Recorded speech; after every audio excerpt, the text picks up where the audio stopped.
Education will always be the greatest bridge toward opportunities and progress, but such cannot be achieved without services like power and electricity, which have now become a requirement for modern education. Thankfully, the country's largest private sector electric distribution company has made it their commitment to provide access to modernized education to the underserved communities all through their school electrification program. Good evening, I'm Pinky Webb, and this is Business Matters, where doing good is good business.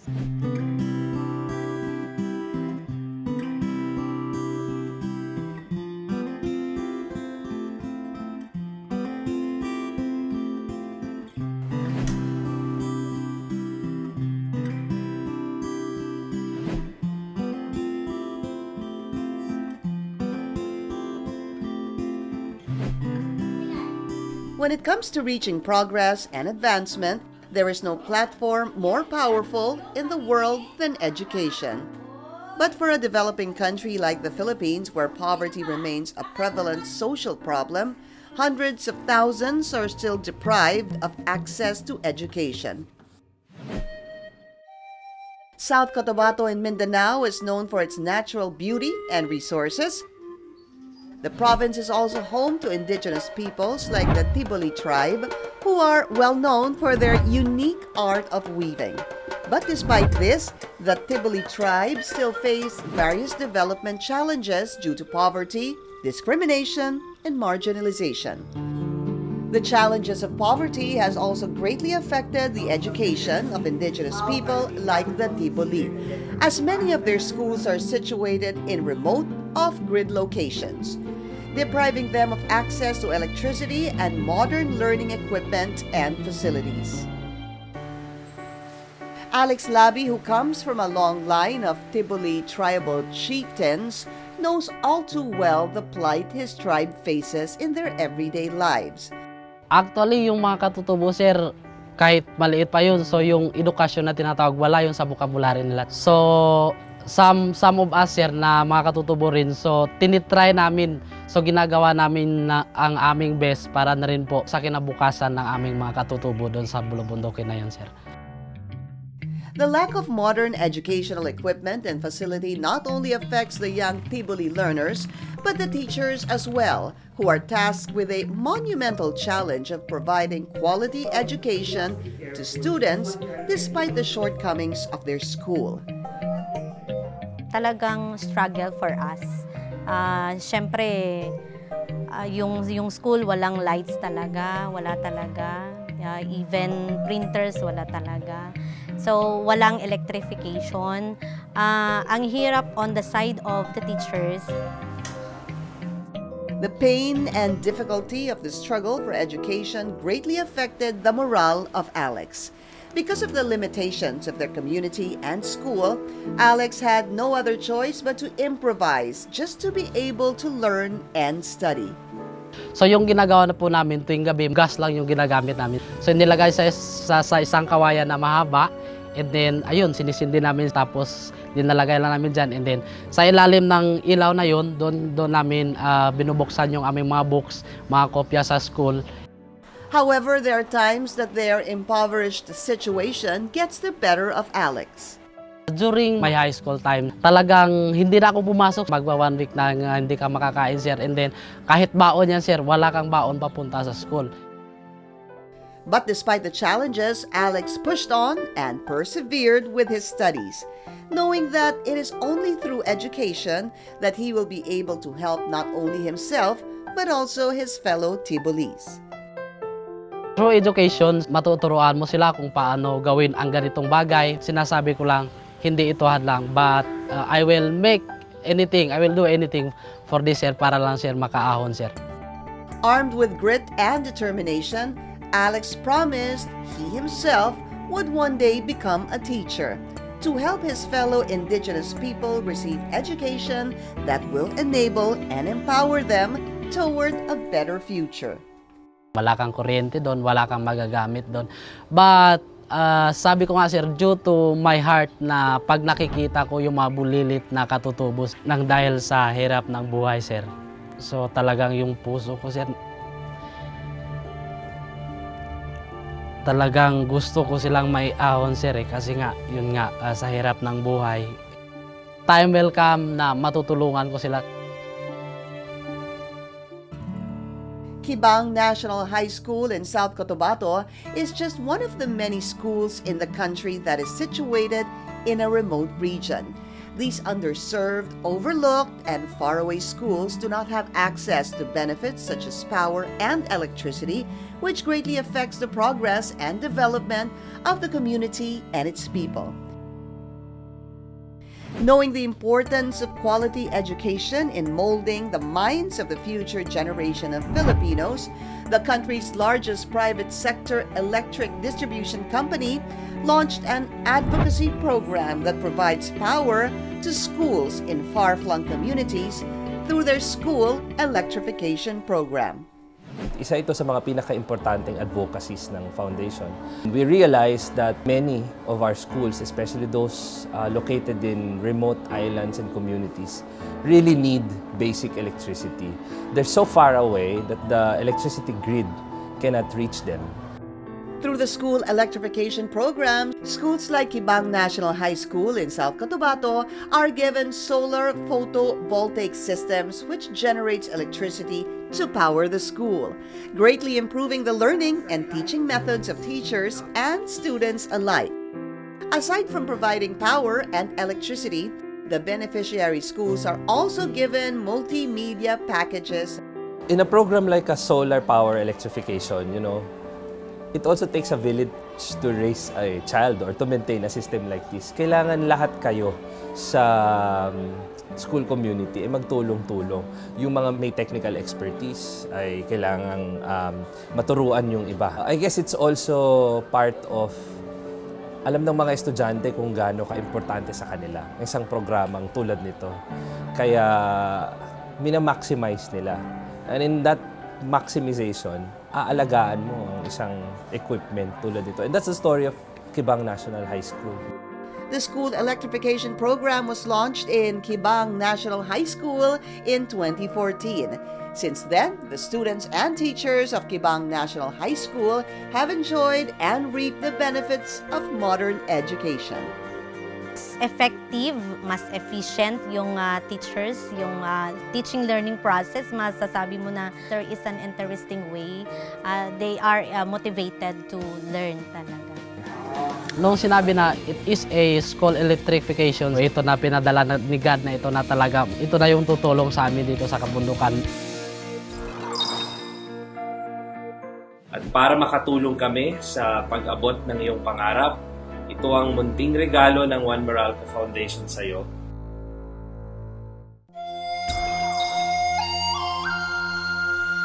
More than providing quality education to students, the school's electrification program also hopes to promote and pass on a strong sense of ownership and responsibility to the teachers and school administrators. The challenges are not only equipment-based, the capacity of teachers and students to maintain it. Magandang makita na, uy, may solar na kami, may kuryente na kami. Pero behind that, the challenge of maintaining a program like this is not only at the point of view of the giver, but the user. In fact, baka 90% of the maintenance ay nanggagaling sa tamang paggamit ng isang solar-powered system para sa isang napakalayong paaralan. The maintenance of the solar-powered system technology all falls on the hands of the beneficiary school after a year of the turnover to maximize sustainability and reap the benefits of alternative power sources. Well, iba-iba ang nangyayari sa mga schools that we energize. No? Some of the schools, for example, after a number of years using the solar power system that we've donated, will now have access to the local electricity grid. And that's a welcome change, no? Kasi, syempre, the power quality is better. But then again, you see how the solar power system that we've donated has become a bridge for them. So they will have to really take care of the solar power system so that they can reap the maximum benefits of it.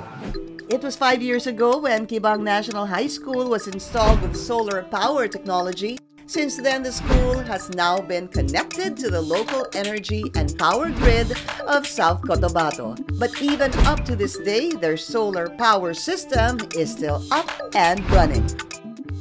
Yung solar namin, sufficient pa siya to supply our needs sa electricity. Malaki yung tulong niya kasi cheaper siya, tapos madali lang i-maintain yung system. Basta alagaan lang talaga.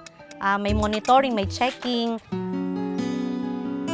The energization of Kibang National High School served as added fuel for Alex Tabi's dream and passion of one day becoming a teacher, hoping to help his fellow indigenous people. Tulad na sinabi ko, education, sir, yung talagang makatulong sa kanila. At the same time, pag nakatapos na ako, gagawa talaga ako ng paraan na malilibre sila, sir, sa pag-aaral, sir. Ako mismo, sir, talagang promise ko yan, ako mismo magawa na sariling silid-aralan, sir, para makapag-aral sila, sir. It has been 2 years since Alex graduated from Kibang National High School, and keeping true to his promise, Alex pursued a degree in education and is now on his 2nd year in college.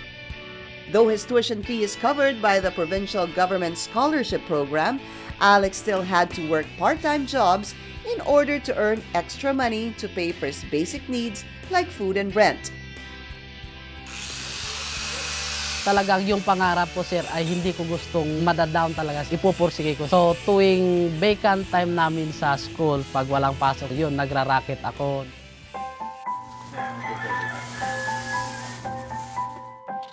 The journey toward reaching his dream has not been easy for Alex. Despite his grand ambition, life as one of the underserved can often be too difficult, especially when it comes to finances. Pag college po, kailangan mo ng sariling laptop.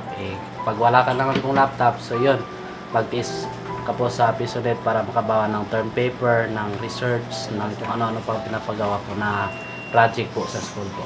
Pag kulang yung PisoNet ko, so maghintay naman ako kung kailan ako makakapera, at saka doon na po itutuloy ko yung trabaho ko po sa PisoNet po. The relationship between the electric power company and beneficiary schools extends beyond the usual partnership setting.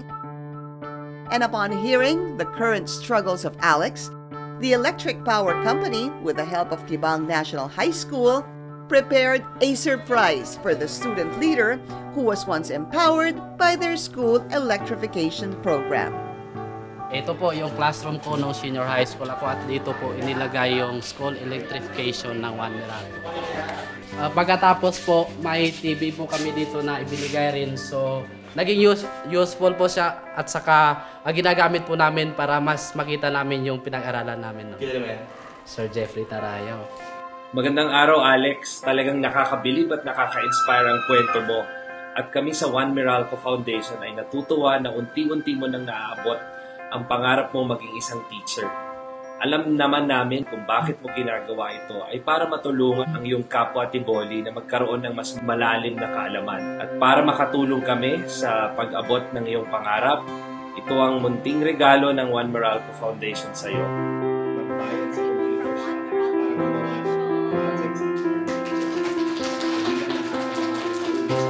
Good luck and God bless you, Alex. Isa kang tunay na bayani sa mga kapwa mong Tiboli. Thank you po, Sir Jeff. At saka sa One Meralco Foundation din po, sana po marami pa po kayong matulungan kagaya ko. First of all, so ito po yung maging tunay kong magulang po. From the very beginning po, so...